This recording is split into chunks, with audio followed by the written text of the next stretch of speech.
graciosamente com ele todas as coisas, quem intentará acusação contra os eleitos de Deus? É Deus quem os justifica. Quem os condenará? É Cristo Jesus quem morreu, ou antes quem ressuscitou, o qual está à direita de Deus e também intercede por nós. Quem nos separará do amor de Cristo? Será tribulação, ou angústia, ou perseguição, ou fome, ou nudez, ou perigo, ou espada? Como está escrito, por amor de ti somos entregues à morte o dia todo. Fomos considerados como ovelhas para o matadouro. Em todas essas coisas, porém, somos mais que vencedores por meio daquele que nos amou. Porque eu estou bem certo de que nem a morte, nem a vida, nem os anjos, nem os principados, nem as coisas do presente, nem do porvir, nem os poderes, nem a altura, nem a profundidade, nem qualquer outra criatura poderá separar-nos do amor de Deus que está em Cristo Jesus, nosso Senhor. Deus, nós agradecemos. Até aqui tem nos ajudado, Deus, tem estado conosco. Obrigado, Senhor, pelos louvores, pela Tua igreja reunida. Queremos, Senhor, pedir que o Senhor agora nos instrua, a partir do texto lido. Que o Espírito Santo do Senhor conceda a Deus graça a todos nós, para sairmos cheios, gratos, felizes, com esse cuidado do Senhor por nós. É assim que oramos, com gratidão, em nome de Jesus. Amém, Senhor. Irmãos, muito obrigado, podem assentar. Amados, provavelmente esse trecho que lemos das Escrituras é uma das mais majestosas porções que o apóstolo Paulo escreveu, de todas as suas cartas. Ele nos fala da paz com Deus nos versos anteriores, da união com Cristo, fala da libertação do peso da lei. Se você prestou atenção no verso do capítulo 14 de João, verso 16, Jesus promete aos seus filhos um outro Consolador. Mas tem um detalhe importante que distingue esse texto e que nós precisamos conhecer. Na língua grega, a palavra outro são duas palavras para expressar o seu sentido. Nós aqui, por exemplo, é a frase que determina o que nós queremos dizer. Por exemplo, eu digo assim: eu gostei desse picolé, portanto eu quero outro, eu estou querendo outro igual. E eu posso dizer assim: eu não gostei desse picolé, portanto eu quero outro. Eu estou pedindo de outro sabor, ou de outro tipo. É a mesma palavra. No grego não é assim. No grego ele tem duas palavras para fazer essa distinção. Heteros quer dizer outro diferente, e alós, outro igual. O que Jesus promete a seus discípulos, quando eles estão reunidos no cenáculo, bastante entristecidos, porque ele fala que vai morrer, e os seus discípulos começam a expressar a dor da separação. E ele diz que ele não os deixaria só, porque ele vai dar outro Consolador, da mesma natureza, da mesma essência, a terceira pessoa da Trindade.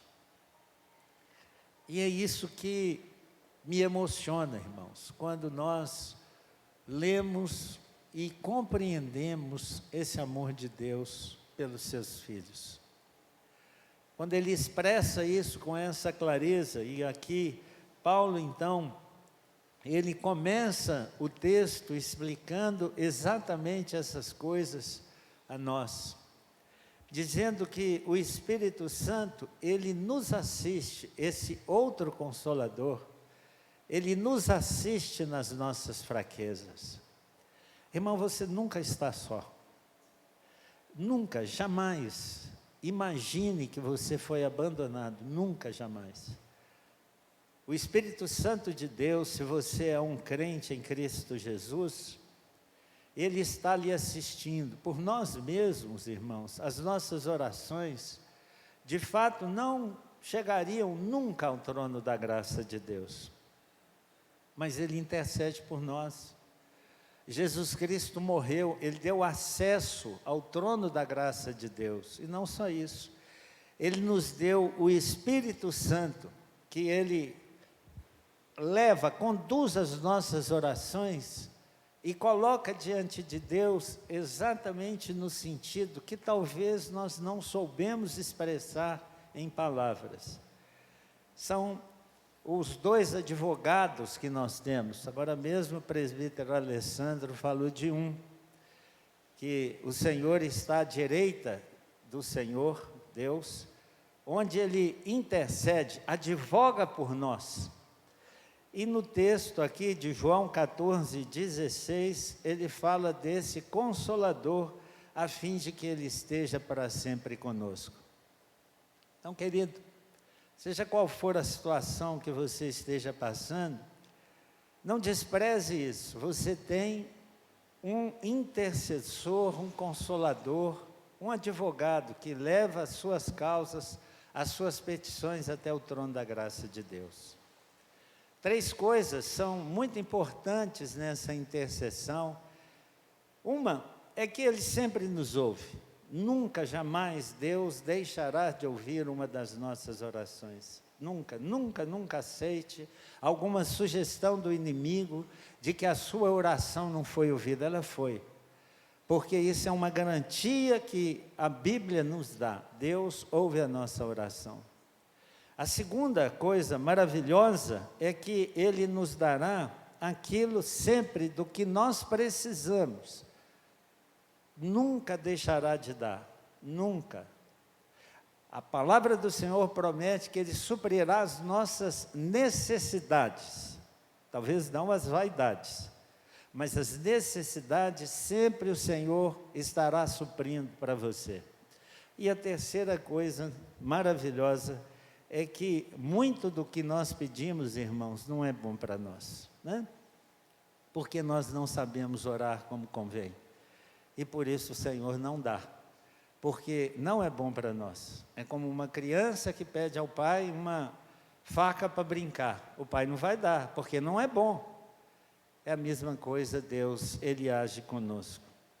Então Ele continua dizendo que aquele que sonda os nossos corações sabe qual é a mente do Espírito, porque segundo a vontade de Deus é que Ele intercede pelos santos.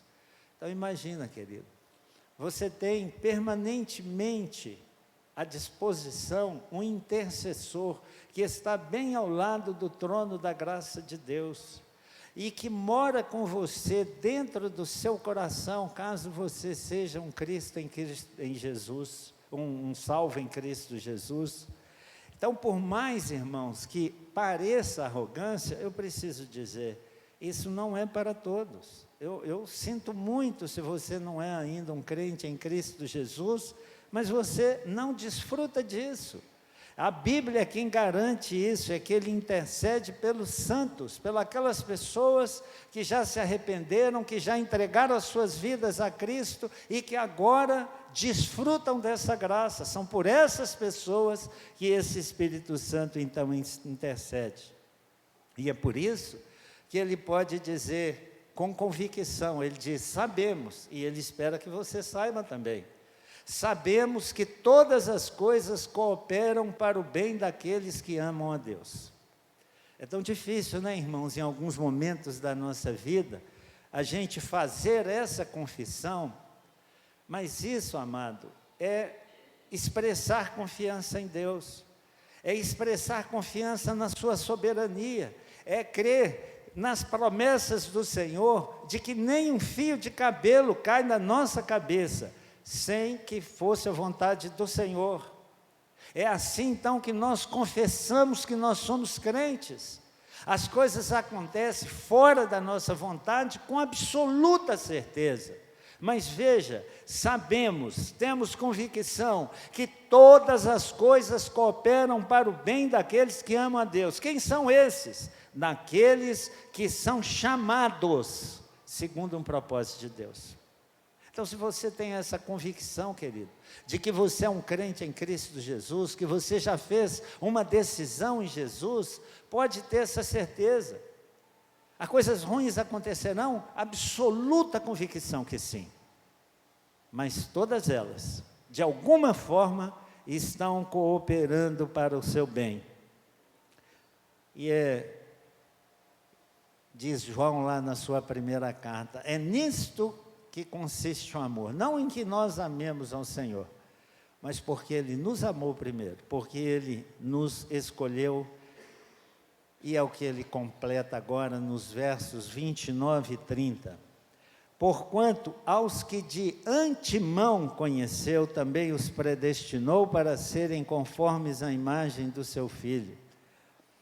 E aos que predestinou, a esses também chamou. E aos que chamou, a esses também justificou.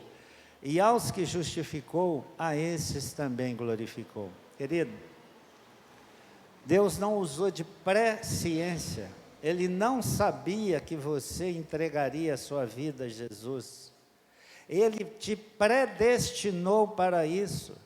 Você só fez a entrega da sua vida a Jesus porque Ele te escolheu antes da fundação do mundo. E são esses, segundo a Bíblia, a quem Ele chamou. Você só está aqui hoje com a vida salva em Cristo Jesus, porque não houve apenas a eleição, mas houve um chamado irresistível. E você não pôde recusar, você não pôde resistir, e entregou então a sua vida a Jesus. E a esses a quem Ele chamou, são esses os que Ele já justificou. Nós estamos nesse estágio, irmãos, já justificados, apesar dos nossos pecados, mas nós já estamos justificados. Nós já temos o nosso passaporte carimbado para o céu, nós temos a convicção de que nós vamos no céu. O que nós então esperamos? É a última parte desse verso, que para o apóstolo Paulo, isso é tão absolutamente certo, que ele diz assim, e aos que justificou, a esses também glorificou. Para Deus, querido, que não tem tempo, Ele é atemporal, Ele não vive na dispensação do tempo, você já está glorificado, você já tem lugar cativo no céu. Só que ainda não, só nós estamos aguardando ainda esse nosso chamado, mas isso deveria nos fazer viver nesse mundo com uma predisposição de fazer a vontade de Deus, de desejar mesmo servir ao Senhor, em gratidão por tudo que Ele já fez por nós. E então agora ele faz 6 perguntas chamadas retóricas, né? A resposta já está dita, mas ele faz 6 perguntas. É uma didática do apóstolo Paulo para nos fazer compreender melhor. A pergunta primeira dele, verso 31.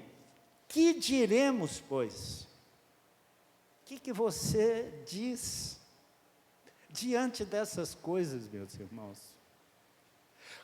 Que resposta você dará diante disso?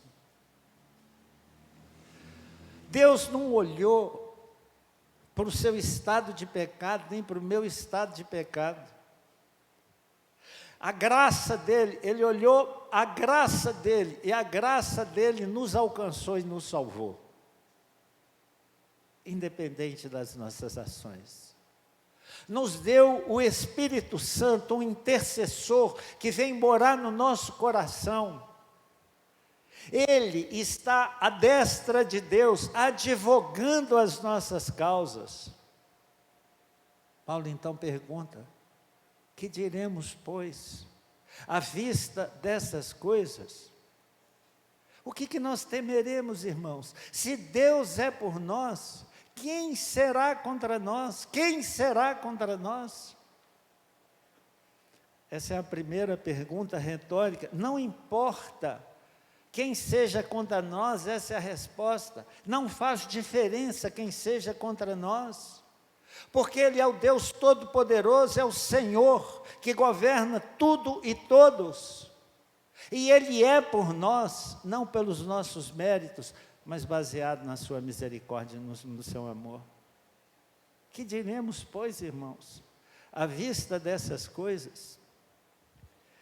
Nossa posição já está garantida no céu. A segunda pergunta é exatamente essa: se Deus é por nós, que diremos? Segunda, se Deus é por nós. Você tem convicção disso, irmão? Você tem convicção que nada nem ninguém pode fazer absolutamente nada contra você, fora da vontade ou permissão de Deus? Que nada, não acontece nada que não tenha acaso na sua vida, que não existe sorte, que não existe azar, que não existe maldição, que não existe absolutamente nada que pode nos separar desse amor. Você acredita nisso, querido? O que você diz a respeito disso? Qual é o padrão de vida que você vai adotar a partir dessas convicções? Como você vai viver nesse mundo a partir dessas convicções? Ninguém com sinceridade demonstrará confiança no Senhor, a não ser que confesse de fato essas coisas. Verso 32, a terceira pergunta: aquele que não poupou o seu próprio filho, antes por todos nós o entregou, porventura não nos dará graciosamente com ele todas as coisas? Que pergunta, querido. Nos deixa entalado, a mim pelo menos me deixa rendido, me deixa prostrado, quando eu, porventura, tento imaginar que Deus não quer me dar alguma coisa. Eu lembro desse verso e isso me engasga, porque essa é a pergunta: se Ele te deu Jesus, o que tem mais precioso do que Jesus Cristo? O que existe de mais precioso do que o Filho de Deus? E Ele dá não por pessoas boas, Ele não deu como uma recompensa, Ele não diz assim: você fez bem, toma aqui Jesus para você. Ele olhou o seu pecado, o seu estado de miséria, e mandou Jesus Cristo para esse mundo. E diz: morre por ele, morre por esses a quem eu elegi. Então Paulo pergunta: o que você acha que ele vai te negar? Por que você questiona? Por que você duvida? Por que você ora e põe dúvida na sua oração? Qual a razão disso? Se Ele te deu o maior, Ele não te dará o menor? Transforma isso numa realidade para você, irmão, mais palpável. Imagina você dando um presente caro para alguém, e depois essa mesma pessoa necessita de um lápis. Você negará um lápis a uma pessoa a quem você agraciou com um presente caro? Qual é a resposta, irmão? O que você diz a respeito dessas coisas? Claro que não. Qual é a resposta?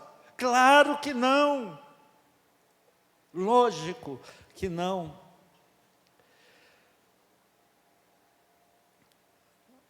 No texto de Filipenses, no capítulo 4, Paulo, quando ele escreve àquela igreja, ele diz assim: e o meu Deus, segundo a sua riqueza em glória, há de suprir todas as suas necessidades. Que coisa, irmãos. Não é a vaidade, porque às vezes a gente confunde vaidade com necessidade. Mas nada do que você tenha necessidade te falta, irmão. Absolutamente nada. porque isso é uma promessa do Rei da Glória.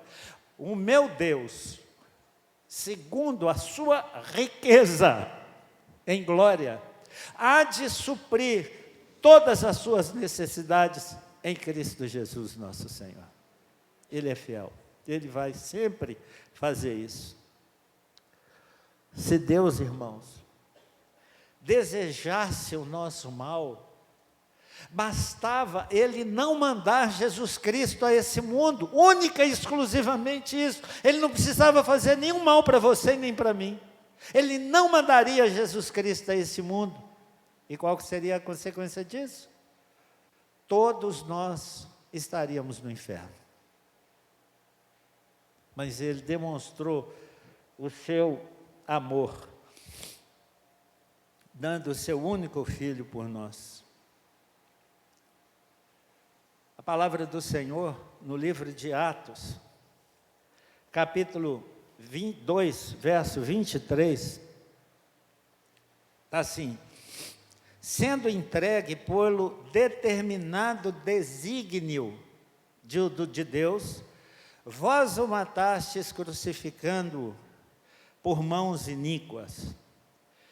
E um pastor chamado Otávio Wislow, ele fala assim, que frase tremenda: quem entregou Jesus à morte? Quem entregou Jesus à morte? Não foi Judas, por inveja, por dinheiro. Não foi Judas. Não foi Pilatos por medo, nem os judeus por ciúme. Mas foi Deus, o Pai, por amor de nós. Foi por isso que Jesus morreu. Não foi por maldade humana. Deus usou da maldade humana, mas Ele entregou seu único filho para morrer por nós. Que diremos, pois, à vista dessas coisas? Quarta pergunta, verso 33. Quem intentará acusação contra os eleitos de Deus? É Deus quem os justifica. Irmãos, nós sabemos que nós temos 3 acusadores. Um é o diabo. Apocalipse diz que ele vive para acusar os filhos de Deus. Nós temos a lei de Deus que nos acusa. E nós temos a nossa consciência, que querendo ou não, ela nos acusa. Vira e mexe, nós temos dramas, problemas de consciência, arrependimento, mesmo os não crentes. Mas na vida do crente, a pergunta de Paulo é essa: quem alcançará vantagem com essas acusações? Se Jesus já morreu por nós, se Ele é quem nos justifica, se foi o próprio Deus, o supremo juiz, o Senhor da glória, que mandou Jesus para morrer por você e por mim, quem arriscará, quem intentará acusação contra os eleitos de Deus, já que Ele mesmo nos justificou? A morte de Jesus na cruz antecipou o nosso livramento, irmãos. Nós não seremos mais julgados. Nós seremos julgados para receber recompensas, mas não mais para condenação. Nenhum crente comparecerá diante do tribunal de Deus para ser julgado, para saber se vai ser salvo ou não. João, capítulo 3, verso 18. Quem nele crê não é julgado. O que não crê já está julgado, porquanto não crê no nome do unigênito Filho de Deus. Por isso, quem crê no Filho já tem a vida eterna. O que, todavia, se mantém rebelde contra o Filho, não verá vida, mas sobre ele permanece a ira de Deus. Quem tentará, irmãos? Quinta pergunta, verso 34. Quem os condenará?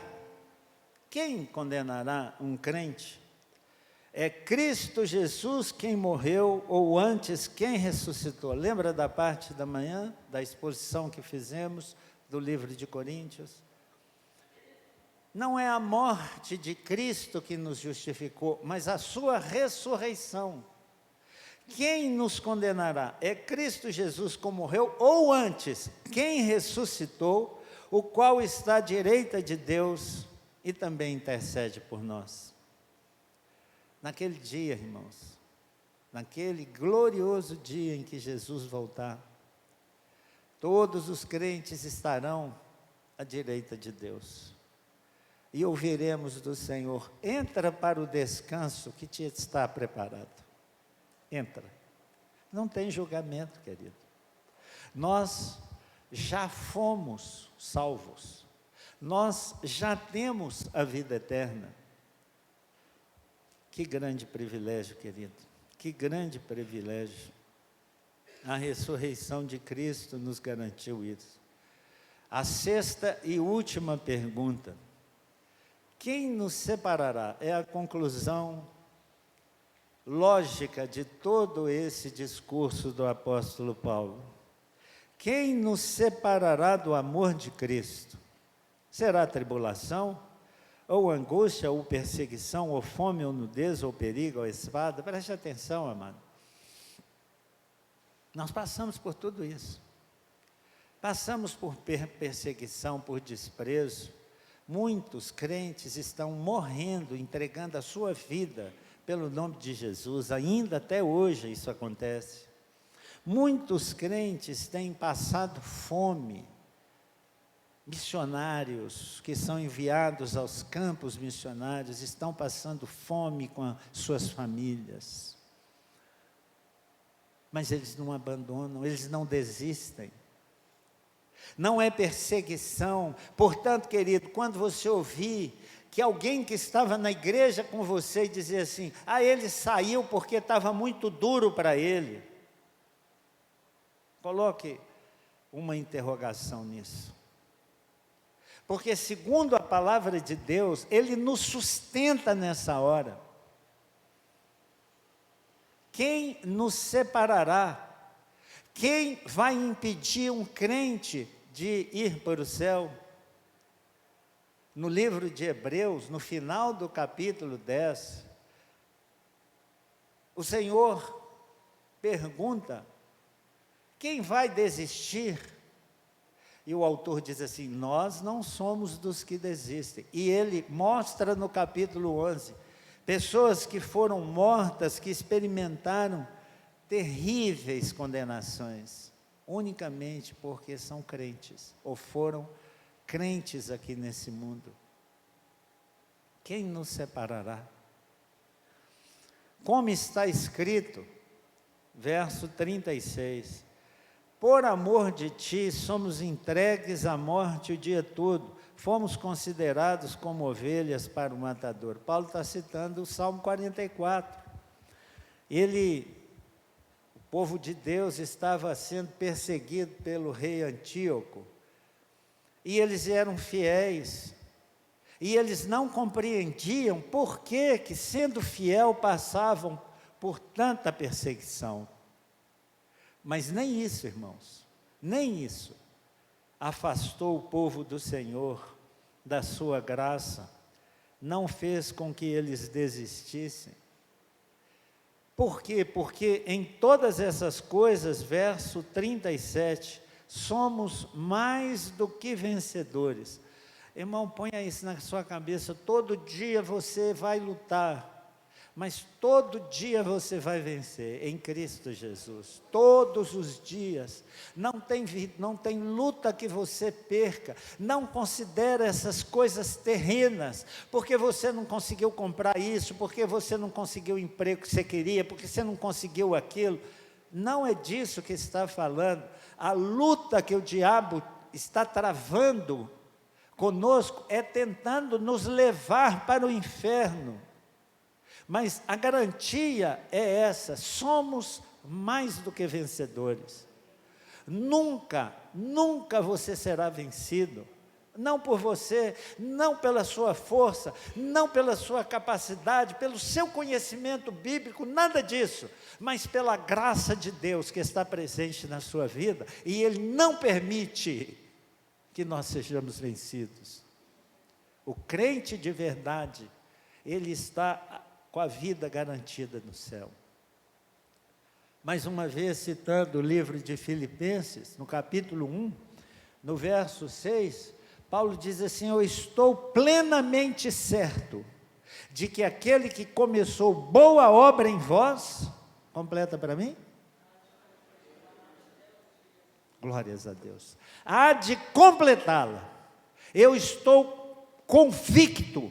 Se Deus começou boa obra em você através de Jesus, se você já entregou a sua vida a Jesus, querido, você estará no céu. Porque essa é a garantia que o Senhor lhe dá.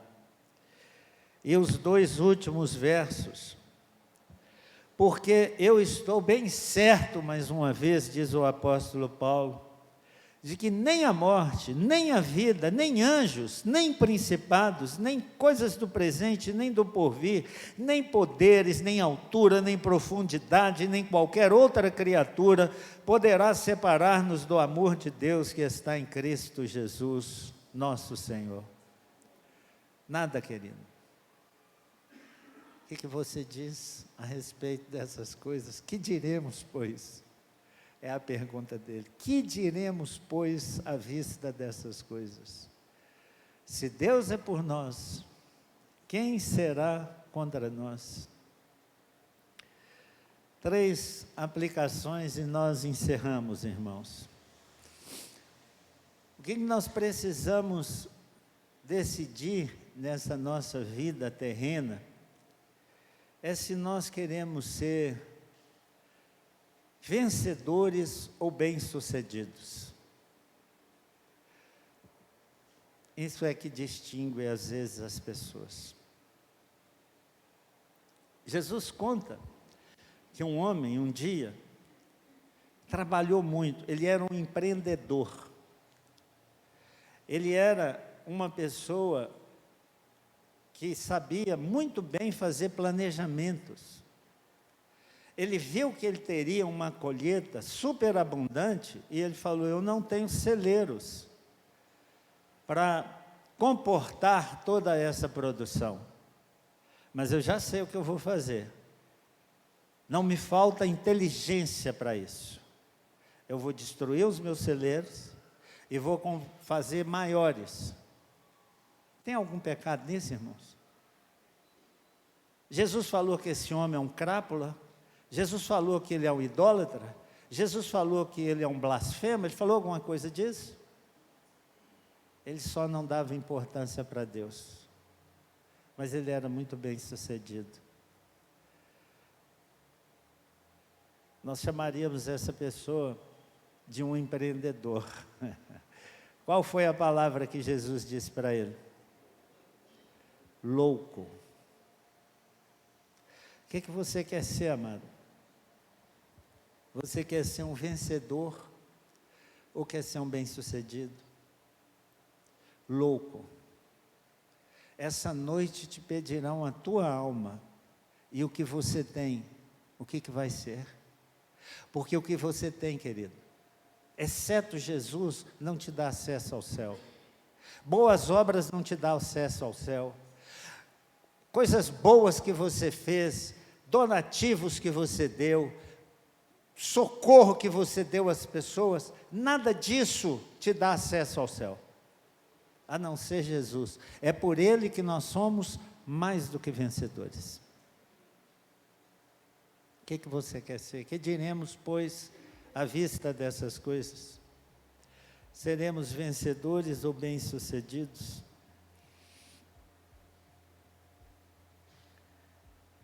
Segundo lugar, irmãos, ainda nós não recebemos o corpo de glória. Às vezes isso confunde muito a gente sabe que as promessas estão aí, mas você já tem, mas ainda não, aguarda um pouco. Você ainda está num corpo físico, carne e osso, que não herda o reino dos céus. Então, às vezes, isso confunde muita gente, que a gente queria ter algumas facilidades nesse mundo, queria que algumas coisas não acontecessem conosco nesse mundo, mas não tem jeito, querido. Nós moramos num mundo, Jesus disse que no mundo é mau, e que aqui nós íamos passar por aflição. Então, aguarde, com essa convicção, resista, leia esse texto, decore algumas coisas desse texto, para na hora que chegar a provação, a tentação, na hora que você for desafiado a fazer coisa errada, para satisfazer os seus desejos, você tenha perseverança, e você diga, ainda não, eu sei que eu tenho essa promessa, mas ainda não é a hora de eu receber a coroa de glória. O que Jesus recebeu aqui nesse mundo? Ele recebeu coroa? Agora mesmo nós vimos aqui o Marcos recebendo uma representação da coroa que Jesus recebeu. Foi uma coroa de espinhos, querido. Você quer coroa de glória? Jesus, sendo absolutamente santo, nenhum pecado cometeu.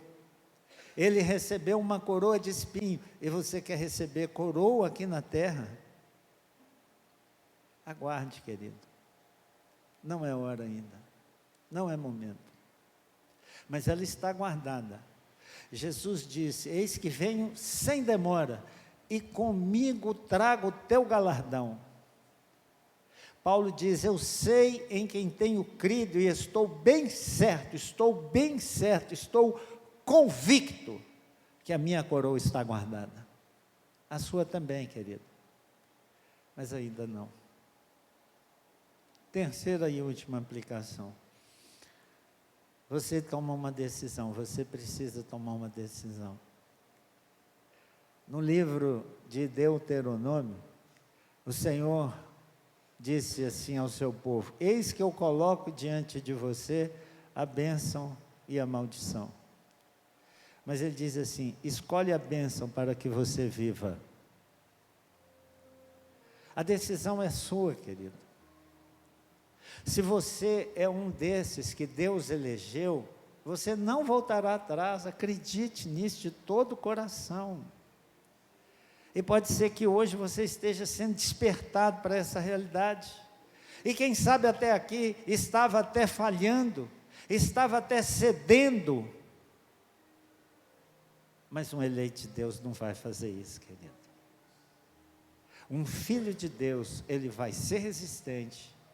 Ele vai lutar, querido, com a certeza que o Senhor há de fazê-lo mais do que vencedor, por meio de Jesus Cristo, nosso Senhor. Que Deus te abençoe, querido. Hoje foi um dia muito emocionante para mim, muito emocionante mesmo. De manhã, o musical das crianças, e agora o dos adultos, que representa bem tudo que nós falamos. Fique em pé e vamos orar ao Senhor.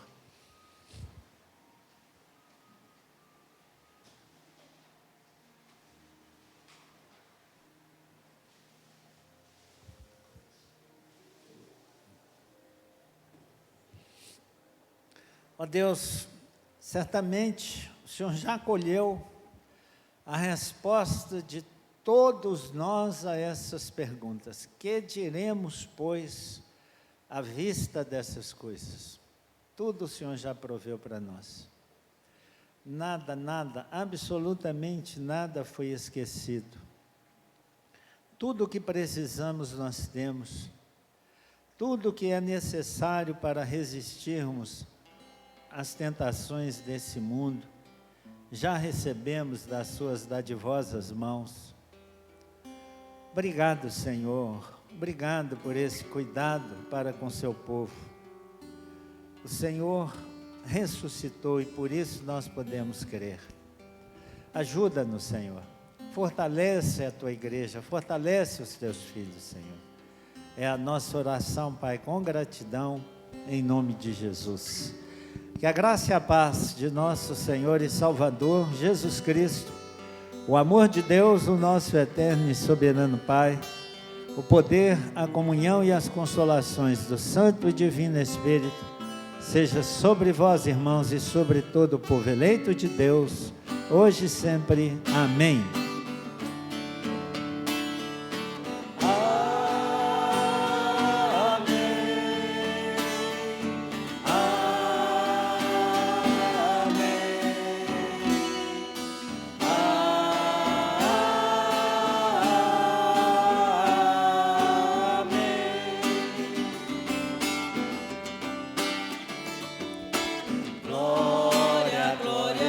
Aleluia, glória, glória, aleluia,